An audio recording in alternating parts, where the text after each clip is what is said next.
लेकिन खास करके चुनावी रणनीति में जो नरेंद्र मोदी कहते हैं उसको करते भी हैं। बिल्कुल। तो उन्होंने कहा कि अब हम आएंगे तो 400 के पार आएंगे। आखिर ये दावा उनका क्यों था? कहीं ना कहीं नरेंद्र मोदी की तरफ बड़ी निगाह से देख रही हैं कि वो महिलाओं को भी सम्मान देने की तैयारी करती, कहीं ना कहीं इस तरफ इशारा करती हैं कि अगर नरेंद्र मोदी ने कहा है कि अब की बार 40 पार, तो उसके लिए फॉर्मूला ये अपनाया जा सकता है। पनोरमा ग्रुप, जो सोचता है वो करता है।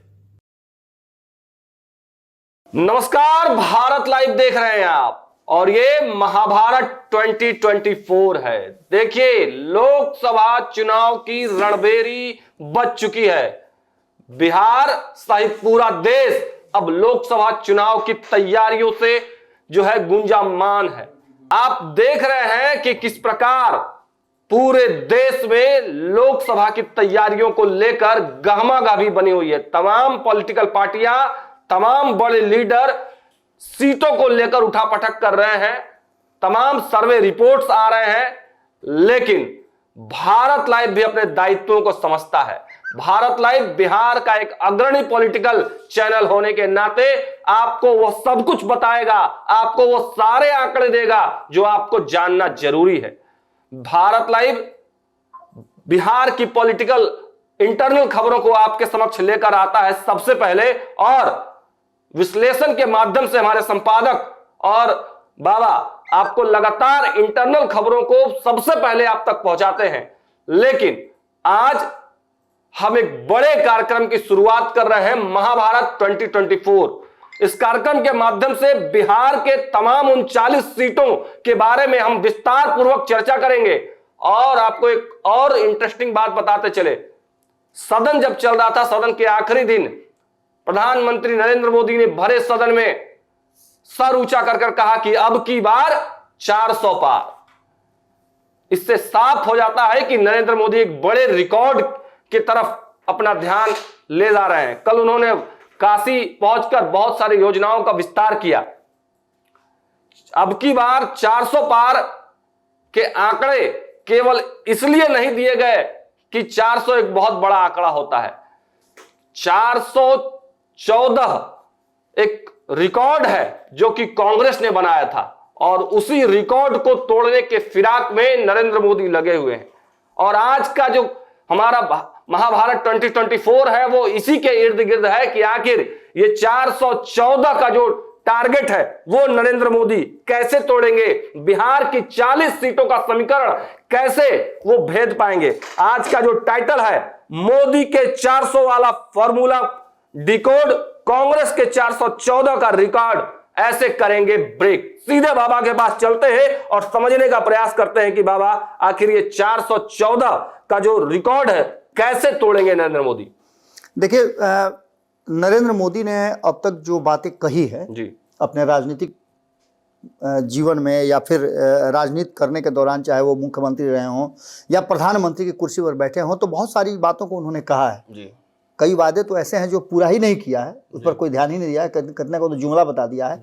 लेकिन खास करके चुनावी रणनीति में जो नरेंद्र मोदी कहते हैं उसको करते भी हैं। बिल्कुल। उसके लिए कौन सा आंकड़ा फिट करना है वो सारी चीजें जानते हैं। इस बार उन्होंने सदन में जब बजट सत्र समाप्त हो रहा था और 18वीं लोकसभा का जो समापन हो रहा था, तो उन्होंने कहा कि अब हम आएंगे तो 400 के पार आएंगे। बिल्कुल। जिसमें 370 सीट उन्होंने कहा था कि अपने दम पर हम भाजपा की लेकर के आएंगे और 400 के पार होंगे। आखिर ये दावा उनका क्यों था? इस दावे के पीछे उनकी क्या रणनीति थी, क्या कुछ है, वो सारी चीजें हम कोशिश कर रहे हैं समझाने की कि आखिर इस दावे में कितना दम है, क्या ये संभव है या असंभव है। आपने एक बात कही कि अब तक इस देश में 400 के पार 543 सीटों वाले जो लोकसभा है उनमें 400 के पार एक बार कांग्रेस गई थी। हालांकि वो परिस्थितियां अलग थी, सिंपैथी वोट था, बहुत सारी बातें थी। इस देश ने एक बहुत बड़ा त्रासदी झेला था। ये सारी बातें सामने आ रही थी और इन सारी बातों को लेकर के अब जो वर्तमान परिस्थिति बनी है उसमें आखिर जो पार्टी, आप समझिएगा, भले ही अपने आप को दुनिया के सबसे बड़ी पार्टी कहती हो, लेकिन उसका देश के कई हिस्सों में अब तक प्रचार प्रसार नहीं पहुंचा है। कई राज्यों में तो इसके एक उम्मीदवार भी नहीं है। अच्छा। लेकिन 400 के पार जाने का जो दावा है वो बड़ा है, और उस दावे के पीछे की रणनीति क्या है उसे ही आज डिकोड करने के लिए हम बैठे हैं। बिल्कुल हुआ। सबसे पहली बात तो ये कि 400 के पार कह देना और उसको करना दोनों दो बातें हैं। बहुत बड़ी। अब इसके लिए आप बिहार से अगर शुरू कीजिए तो आप देखिए कि उस नीतीश कुमार को, जिसके लिए परमानेंट ब्लॉक नो एंट्री का बोर्ड लगा था, जी, उसको हटा दिया गया। साथ में लेकर के आना और नीतीश कुमार की शर्तों पे बिल्कुल उनको लेकर के आना, ये बातें बताती है कि नरेंद्र मोदी हर वो काम करने के लिए तैयार हैं जिससे कि 400 के पार का आंकड़ा छू जाए। जी, कितना सफल होते हैं ये तो चुनाव के बाद पता चलेगा, अभी चुनाव की घोषणा भी नहीं हुई है। जी। अब इसको लेकर के अगर बात आप करते हैं तो 1984 में कांग्रेस ने यह आंकड़ा पार किया था। हमने बताया भी कि इसके पीछे की कहानी कुछ अलग थी। क्या परिस्थिति थी? परिस्थितियां थी कि इंदिरा गांधी की उस समय हत्या हुई थी। अच्छा। और उसके बाद अचानक से राजीव गांधी को सामने आना पड़ा था, और राजीव गांधी के सामने आने के बाद लोगों ने उन्हें सिंपैथी वोट, और जिस तरह की बातें हुई थी, आपको पता है कि किस तरह से पंजाब में स्वर्ण मंदिर वाला मामला चला था, ये सारी चीजें लोग जानते हैं। लेकिन वो पहला समय था जब 414 सीटों पे कांग्रेस आई थी। बड़ा रिकॉर्ड बना था, आज तक वो रिकॉर्ड टूटा नहीं। बिल्कुल। इंदिरा गांधी एक बहुत बड़ी लीडर थी, फेमस लीडर थी, और उनके मरने के बाद वो सिंपैथी उनको लेकर के कई बातें अटल बिहारी वाजपेयी ने भी कही थी, इसमें कोई दो राय नहीं है। और अटल बिहारी वाजपेयी भी बड़े नेता थे, उन्होंने जो कहा था कि आज हम दो हैं, आप हम पर हंस रहे हैं, वक्त आएगा कि आप मेरी जगह पर बैठे होंगे और हम हंसेंगे, लेकिन हम हंसेंगे नहीं, आपको सम्मान देंगे। और वर्तमान स्थिति जो बनी है पिछले 14-19 के चुनाव में देख चुके हैं कि बहुमत इतना भी नहीं था, इतना भी सदस्य नहीं थे कि वो विपक्ष का तगमा प्राप्त कर सकें, फिर भी उनको विपक्ष का नेता के रूप में स्वीकार किया गया। नरेंद्र मोदी ने तो यहाँ तक कह दिया कि आप लोग की जो हरकतें हैं वो दर्शक दीघा वाली हरकतें हैं, कि आप लोग विपक्ष से अब दर्शक दीघा में चले जाएंगे। बिल्कुल, ये सारी बातें हो गई। अब इसमें कैसे गेम प्लान रचा जा रहा है हम उसको बताते हैं। तो आप सीधी तौर से समझ लीजिए कि 2024 में जो संभावित सीटें नजर आ रही हैं, जिसमें बहुत सारे नए साथी और पुराने साथियों के जाने के कारण, पिछली बार 2024 में जो करीब 487 सीटों पे लड़ी थी भारतीय जनता पार्टी, इस बार ये सीटें 90 से ऊपर होंगी। अच्छा, 490, यानी 500 के करीब जो सीटें होंगी उस पर लड़ेंगी, भाजपा लड़ेगी। क्योंकि देखिए 400 के पार जाना है तो आपको लड़ना पड़ेगा, बिल्कुल अधिक सीटों पे लड़ना पड़ेगा। और बड़ी अपडेट है, 490 सीट पर भारतीय जनता पार्टी जी 490 सीटें कम से कम जी, उससे अधिक भी हो सकते हैं, 500 के करीब होगी। यानी 43 से 53 सीटों तक वो समझौता करेगी, जिसमें बिहार भी आपको नजर आ रहा है कि बिहार में 20 सीटें करीब हैं। इसके अलावा और कई राज्यों में छोटे छोटे होंगे, लेकिन बाकी सब राज्यों में वो अपने लड़ेगी।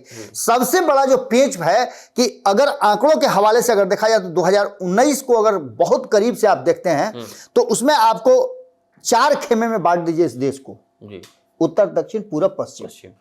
सबसे पहले हम उत्तर भारत की बात करते हैं, जहां भारतीय जनता पार्टी का समझिए एक तरह से पूरी तरह से प्रभाव है, हिंदुत्व वाला एरिया है। और इस उत्तर भारत में 191 सीट है, 191। इन 191 सीटों में 155 सीटें जीत करके भारतीय जनता पार्टी ने उन 303 के आंकड़े तक पहुंचने का पहला जो गोल है, किक जो है, वो मारा था। क्योंकि 2019 में 303 सीटें थी, जिसे अब 97 सीटें बढ़ा करके 400 पार होना है। तो ऐसी स्थिति में 191 उत्तर भारत के जो थे, ये उत्तर भारत में आपको जैसा पता है कि जम्मू कश्मीर, हरियाणा, राजस्थान, बिहार, छत्तीसगढ़, हिमाचल प्रदेश, उत्तराखंड, पंजाब, उत्तर प्रदेश, मध्य प्रदेश, झारखंड, ये सारे जो हैं उत्तर मध्य और उत्तर भारत के जो राज्य हैं, उन राज्यों में 28 राज्यों में से लगभग ये 12-13 राज्य हैं जो भारतीय जनता पार्टी के गढ़ माने जाते हैं। 191 में से 155 सीट लाना है, यानी कि 81% से अधिक। अच्छा, तो आप समझ सकते हैं कि स्ट्राइक रेट कितना बेहतर होगा। अगर वही चीजें पश्चिम भारत में आप देखते हैं तो पश्चिम भारत में भी बेहतर परिणाम रहा है, बेहतर रिकॉर्ड रहा है। पश्चिम भारत में कुल 78 सीटें हैं, जिसमें से 51 सीटें जीत करके यहां भी 65% से एबव भारतीय जनता पार्टी पहुंची है। वहीं अगर पूर्वी भारत की बात करें तो यहां भारतीय जनता पार्टी को एक झटका लगा है, जिसको सुधारने के लिए वो कोशिश कर रही है, जिसमें अरुणाचल प्रदेश है, मणिपुर है, नागालैंड है, मिजोरम है, सिक्किम है, मेघालय है, त्रिपुरा है, असम है। इन राज्यों में वो अपना वर्चस्व बनाना चाहती है और इसके लिए वो अपनी तैयारियां भी शुरू कर चुकी है। असम में आप जानते हैं कि खुद सरकार भारतीय जनता पार्टी की है, तो इन राज्यों में जो 141 पूर्वी भारत में है, इनमें से 67 सीटें लाई थी और इसको पार करने का इस बार इस आंकड़े को 60 to 70% ले जाने का पूरा तैयारी है। आपने देखा भी होगा कि क्या हुआ है असम में, मणिपुर में, मिजोरम में। आप देखे होंगे किस तरह का बिल्कुल हंगामा भी चल रहा था मणिपुर को लेकर के। आप देखें कि क्या क्या नहीं हुआ। वही मेरा सवाल है बाबा कि मणिपुर में जो इतनी बड़ी त्रासदी हुई, इतना मारकाट हुआ, विपक्ष भी वहां पे बहुत ज्यादा हमलावर हुआ, तो क्या ऐसे में भाजपा वहां से बढ़त बना पाएगी? देखिए, वहां दो तरह की धाराएं हैं जी। जहां कि कोई भी चुनाव जो है दो ग्रुप में बढ़ जाए तो निश्चित रूप से एक ग्रुप या तो क्लीन स्वीप कर जाता है या फिर सीटें बढ़ती हैं। बिल्कुल उसी अंदाज में मणिपुर में अगर भारतीय जनता पार्टी के विरोध में वहां स्वर है तो उसके समर्थन में भी स्वर है। अच्छा, सरकार चूंकि उसी की है, तो ऐसी स्थिति में आप समझ सकते हैं कि जब सरकार होने का एक लाभ तो मिलता ही ना है। नीतीश कुमार को ला करके क्या थोड़े भारतीय जनता पार्टी नेता वहां के मुख्यमंत्री हैं। बिल्कुल, तो दूसरा योगी कहे जाते हैं जी। ये सारी चीजें नजर आ रही हैं कि पूर्वी भारत में इस बार भारतीय जनता पार्टी को बेहतर प्रदर्शन करना होगा और इसके लिए वो तैयारी शुरू कर चुकी है। बिल्कुल। और एक इंटरेस्टिंग फैक्ट बाबा और बता दें कि संभवतः वहीं से अब राहुल गांधी पर अगला एफआईआर भी होने वाला है। जी, हो सकता है, क्योंकि आप समझ ही रहे हैं कि राजनीति में ये सब चीज होते रहता है, कोई बड़ी। लेकिन सबसे बड़ा जो कैच पॉइंट है वो है दक्षिण भारत। अच्छा, दक्षिण भारत में भारतीय जनता पार्टी अपने आप को एस्टेब्लिश नहीं कर पाई है। कर्नाटक में उसने एस्टेब्लिश किया था, लेकिन अन्य राज्यों में दक्षिण भारत के जो हैं, जिसमें आंध्र प्रदेश है, केरल है, तेलंगाना है, कर्नाटक है, तमिलनाडु है, उसके बाद लक्षद्वीप है, पुडुचेरी है, ये केंद्र शासित प्रदेश भी हैं। यहाँ की 132 सीटें हैं और इन 132 सीटों, बड़ी चुनौती है, 132 सीटों में से मात्र 30 सीटें जीत करके 23% से भी कम वोट लाया था भारतीय जनता पार्टी ने। अब कर्नाटक जहां से उसने प्रवेश किया था, कर्नाटक की अगर बात करें तो कर्नाटक में भारतीय जनता पार्टी ने 28 में से 25 सीटें जीती थी। अच्छा, यानी आप समझ लीजिए कि बाकी के अन्य राज्य जो हमने बताए 5 राज्य, 6 राज्य, उन राज्यों में मात्र 5 सीटें वो लेकर के आई, जिसमें तेलंगाना सबसे बड़ा था। इसके अलावा आपको केरल है, आंध्र प्रदेश है, तमिलनाडु है, इन सब जगहों में भी अपने आप को एस्टेब्लिश करना है।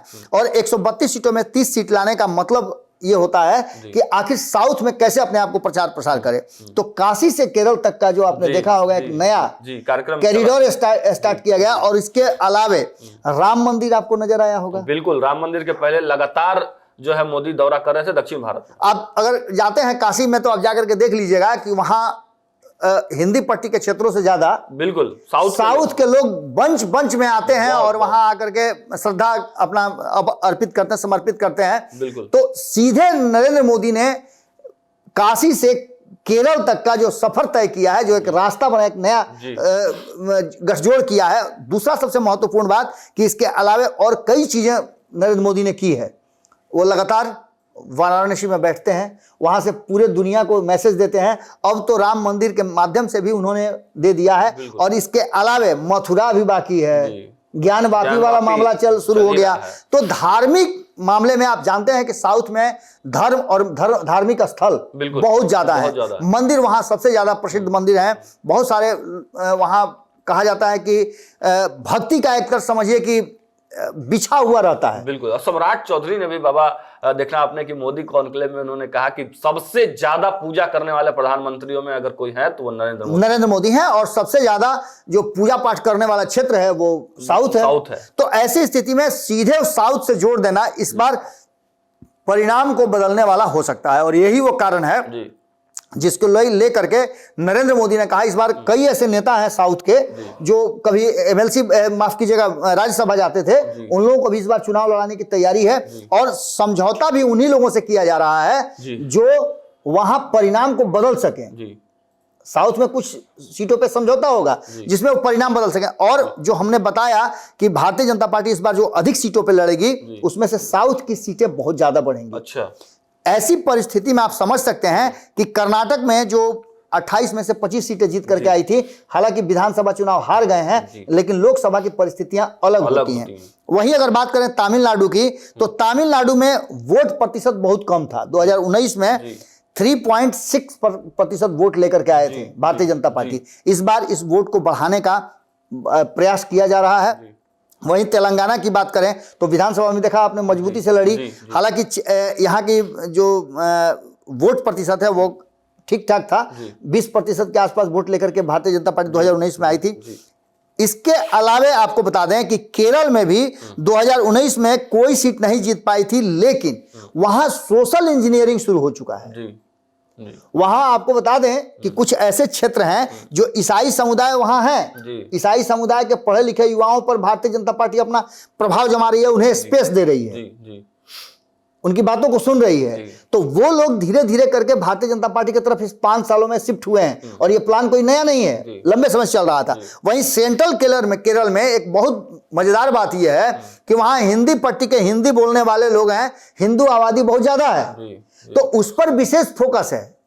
और इस विशेष फोकस को आप समझ सकते हैं कि भारतीय जनता पार्टी क्यों कर रही है, निश्चित रूप से वोटों को ट्रांसफर करने के लिए। अब ऐसी स्थिति में एक बात आप समझ सकते हैं कि ये तो हमने आंकड़ा बता दिया कि किन क्षेत्रों में, किन राज्यों में क्या परिस्थितियां हैं, साउथ में कैसे अपने आप को एस्टेब्लिश करेगी।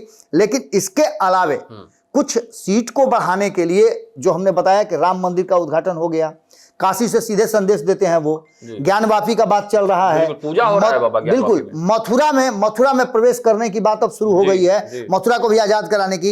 इसके अलावे खास करके अल्पसंख्यक समाज जो है उसके लिए भी नरेंद्र मोदी ने कुछ अलग से व्यवस्था की है, जिसमें 3 तलाक का कानून ला करके नरेंद्र मोदी ने खास करके मुस्लिम महिलाओं को लेकर के उनके मन में अपने प्रति एक भाव जगा लिया है। और मुस्लिम महिलाएं अगर वोट देने जाती हैं तो एक नजर उनका नरेंद्र मोदी पर जरूर होगा। इसके अलावे एक नारा जो है आप देखिएगा कि आने वाले 2024 के चुनाव में निश्चित रूप से मिलेगा आपको 80 बनाम 20, यानी 80% हिंदू और 20% मुस्लिम।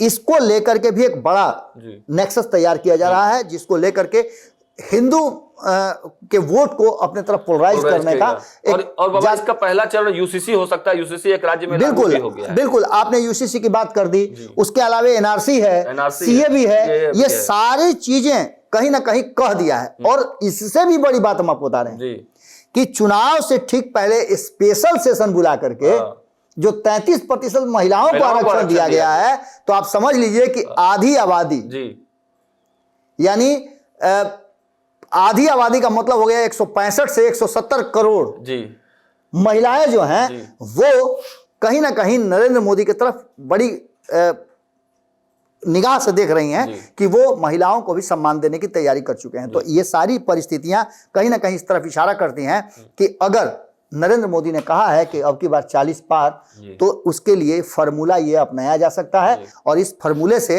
जो पिछला रिकॉर्ड है उसको भी ध्वस्त किया जा सकता है। आपने देखा होगा क्रिकेट में, फुटबॉल में, किसी भी खेल में, राजनीति भी एक तरह का खेल ही है, तो किसी भी खेल में रिकॉर्ड बनते हैं और ध्वस्त होते हैं, फिर नया रिकॉर्ड बनता है। हो सकता है कि इस बार नया रिकॉर्ड बनाने की तरफ नरेंद्र मोदी बढ़े, क्योंकि ये सबसे ज्यादा उनके ऊपर ग्राफ जाने वाला समय है, जिसमें उन्होंने बहुत सारे काम किए हैं। धारा 370, 35 से ये सारी चीजें एक साथ हुई हैं, और इतना सारा चीज इन 5 सालों में होने का मतलब है कि नरेंद्र मोदी जो दावा कर रहे हैं वो कॉन्फिडेंस के साथ साथ ओवर कॉन्फिडेंस भी देखा जा रहा है, लेकिन इसके पीछे की रणनीति भी है। और हमने आपको बताया, डिकोड करके बताया ही कि किस तरह से इस बार पिछले रिकॉर्ड को तोड़ने की तैयारी चल रही है। बाबा एक सवाल, मेरा अंतिम सवाल है कि अब देख रहे हैं कि नरेंद्र मोदी इन सभी जो काम आपने गिनाए उन सबके अलावे एक ऐसा माहौल भी बनाने का प्रयास कर रहे हैं, तरह तरह की मूवी जो है वो बन रही है भाजपा समर्थित लोगों के द्वारा।